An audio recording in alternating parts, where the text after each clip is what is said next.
আসসালামু আলাইকুম। চলছে নিরামিষ রান্নার আয়োজন।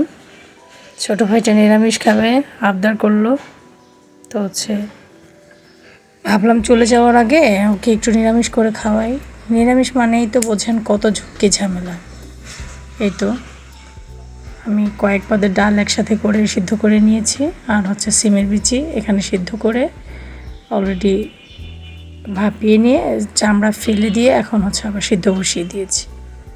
তাতে হলুদ, মরিচ, লবণ দিয়েছি, আর সবগুলো সবজিও সিদ্ধ করতে দিয়ে দিয়েছি। আসলে সময় স্বল্পতার জন্য সবটা রেসিপি আপনাদের সাথে শেয়ার করতে পারিনি।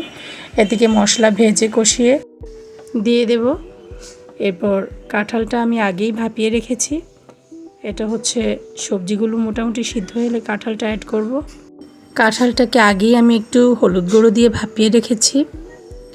তো মসুর ডালটা আমি সবগুলো ডালের সাথে সিদ্ধ দেইনি, কিংবা সবজির সাথেও দেইনি। এই সবজিগুলো যখন সিদ্ধ হয়ে আসবে তখন আমি মসুর ডালটাকে ভেজে একটু ভুনো করে দিয়ে দেব। এতে গলে যাবে না, মসুর ডালের ফ্লেভারটাও থাকবে, খেতে ভালো লাগবে। এই তো হয়ে গেল মসুর ডাল দেওয়া।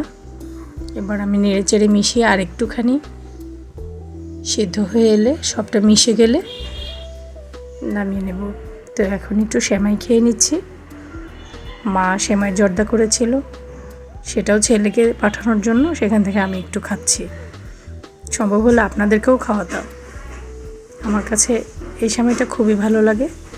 তো বাদামটা বিশেষ করে বেশ ভালো লাগে। হয়ে গেছে, এবার আমি ফোড়নটা দিয়ে দিলাম।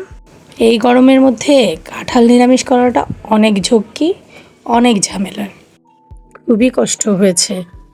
তো সবাইকে দেওয়ার পর, প্রতিবেশীদেরকে দেওয়ার পর সবাই যখন প্রশংসা করলো, তখন সে কষ্টটা আসলে সফলতায় পরিণত হয়ে গেছে। ভালো লেগেছে খুব। এই তো সবাই মিলে খাবো, আর আপনাদেরকে পাশে রেখে বলবো আমার জন্য দোয়া করবেন। আল্লাহ হাফেজ।